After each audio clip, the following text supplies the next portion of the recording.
प्रश्न 2।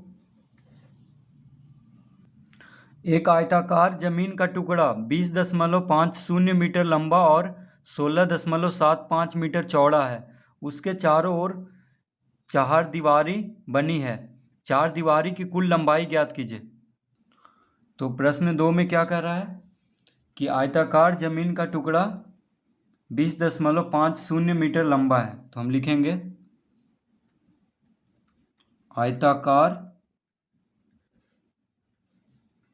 जमीन की लंबाई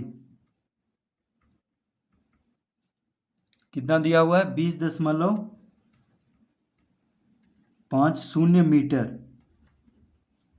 तो आयताकार जमीन की लंबाई को संक्षेप में हम इस तरह लिख सकते हैं। तो आयताकार जमीन की लंबाई 20.50 मीटर दिया हुआ है, कॉमा देंगे। और लंबाई कितना, ये चौड़ाई कितना दिया हुआ है? तो लिखेंगे और चौड़ाई बराबर 16.75 मीटर। तो आयताकार जमीन की लंबाई 20.50 मीटर और चौड़ाई दिया हुआ है 16.75 मीटर। तो उसके चारों ओर चार दीवारी बनी है। चार दीवारी की कुल लंबाई ज्ञात कीजिए, यानी हमें निकालना है इसका परिमाप। तो लिखेंगे परिमाप बराबर, तो चार दीवारी की कुल लंबाई ज्ञात करना है। तो चार दीवारी यानी परिमाप। तो आयताकार जमीन जो है उसके चारों ओर चार दीवारी बनी हुई है, ठीक है, चारों ओर यानी दीवार है। तो उसका परिमाप ज्ञात करना है। तो आयताकार जमीन है यानी आयत के जैसा है, ठीक है। तो आयत का परिमाप का क्या सूत्र होता है? 2 गुना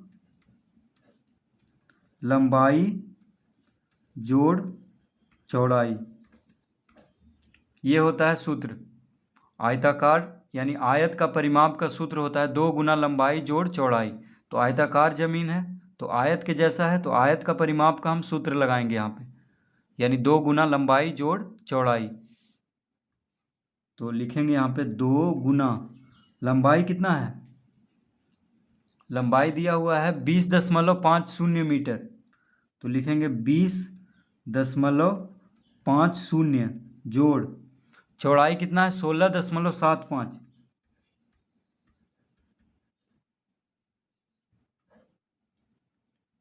16.75।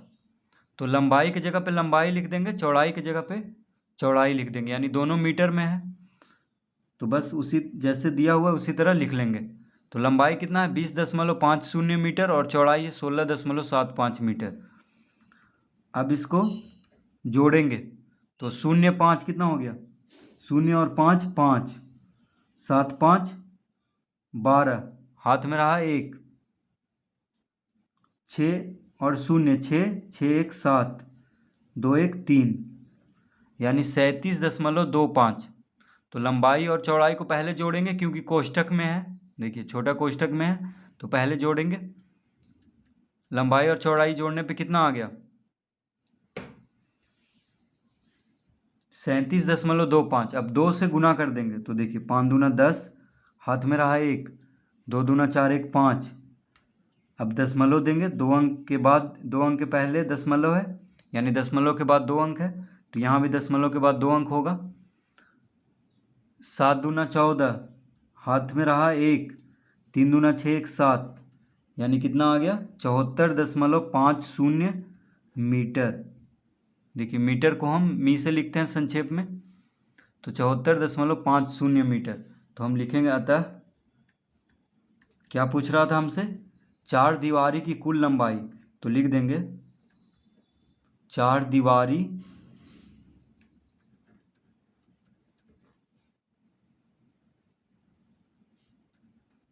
की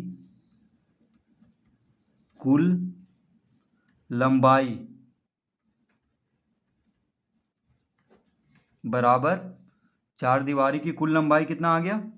तो 74.5 मीटर। अब यहाँ पे दशमलव के बाद शून्य लिखें या ना लिखें कोई फ़र्क नहीं पड़ रहा है, तो ये भी सही होगा। 74.5 भी लिखेंगे तो भी सही होगा, अगर शून्य को हटा देंगे तो भी सही होगा। तो 74.5 मीटर हो जाएगा इसका उत्तर। तो इस तरह से प्रश्न 2 हल करेंगे।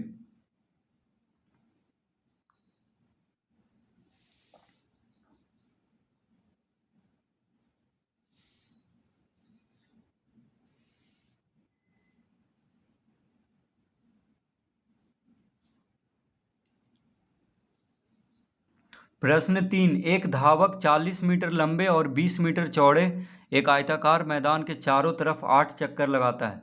धावक द्वारा तय की गई दूरी ज्ञात कीजिए।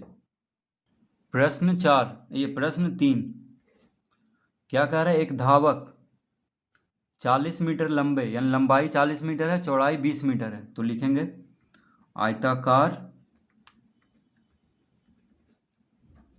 आयताकार मैदान की लंबाई, आयताकार मैदान की लंबाई 40 मीटर, आयताकार मैदान की लंबाई 40 मीटर दिया हुआ है और चौड़ाई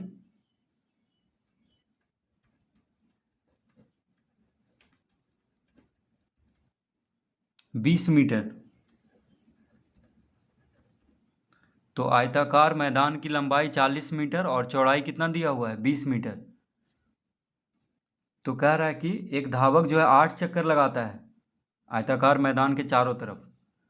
तो मैदान के चारों तरफ लगा रहा है, यानी हमें क्या निकालना है, परिमाप निकालना है। परिसीमा पे वह धावक जो है चक्कर लगा रहा है, तो क्या निकालना है हमें, परिमाप। तो लिखेंगे परिमाप बराबर, तो आयताकार मैदान है यानी आयत के जैसा है, तो आयत का परिमाप का सूत्र होता है 2 गुना लंबाई, 2 गुना लंबाई जोड़ चौड़ाई। ठीक है, सूत्र क्या होता है, 2 गुना लंबाई जोड़ चौड़ाई, परिमाप निकालने के लिए यानी परिसीमा। तो 2 गुना लंबाई कितना है, 40 मीटर, तो लिखेंगे 40 जोड़ चौड़ाई कितना है, 20 मीटर, तो यहाँ पे 20 लिख देंगे। दोनों मीटर में है इसीलिए बस दोनों को लिख देंगे जैसे दिया हुआ है।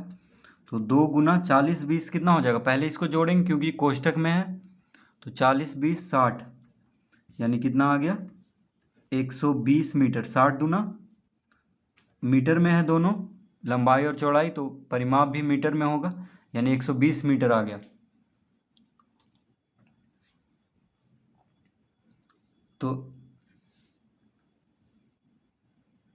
तो लिखेंगे अब, अतः धावक द्वारा तय की गई दूरी, तय की गई कुल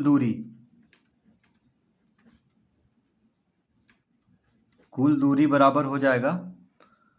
अब आयताकार मैदान को एक चक्कर लगाने में कितना दूरी होगा, 120 मीटर, यानी आयताकार मैदान का एक चक्कर लगाने में उस धावक को 120 मीटर दौड़ना पड़ रहा है। ठीक है, तो यहाँ पे कह रहा है कि 8 चक्कर लगाता है धावक, जो है 8 चक्कर लगाता है, तो धावक द्वारा तय की गई कुल दूरी कितना हो जाएगा, 8 गुना 120, 8 गुना 120, एक चक्कर में 120 मीटर लगेगा। ठीक है, अगर एक बार उस आयताकार मैदान के चारों तरफ अगर चक्कर लगाएगा तो 120 मीटर उसको दौड़ना होगा। तो 8 चक्कर लगा रहा है यानी 8 गुना 120, तो 12 8 कितना होता है, 96, यानी 960 मीटर, 960 मीटर। तो धावक द्वारा तय की गई कुल दूरी कितना हो गया, 960 मीटर, क्योंकि 8 चक्कर लगा रहा है। तो एक चक्कर का दूरी हम निकाल चुके हैं। परिमाप क्या होता है, एक चक्कर का दूरी निकल गया है परिमाप निकालने पे उस आयताकार मैदान का, जिसका लंबाई 40 मीटर और चौड़ाई 20 मीटर दिया हुआ था। तो पहले परिमाप निकाल लेंगे, क्योंकि उसके बाउंड्री पे ही दौड़ेगा धावक, यानी उसका सीमा पे। तो परिमाप पहले निकाल लेंगे, यानी उसका बाउंड्री का माप, यानी परिसीमा। तो एक चक्कर अगर एक चक्कर दौड़ता है तो उसको कितना दूरी तय करना होगा? 120 मीटर। तो 8 चक्कर वह दौड़ रहा है, यानी धावक द्वारा तय की गई कुल दूरी कितना हो जाएगा? 960 मीटर। 8 गुना 120 मीटर यानी 960 मीटर। तो इस तरह प्रश्न 3 हल करेंगे।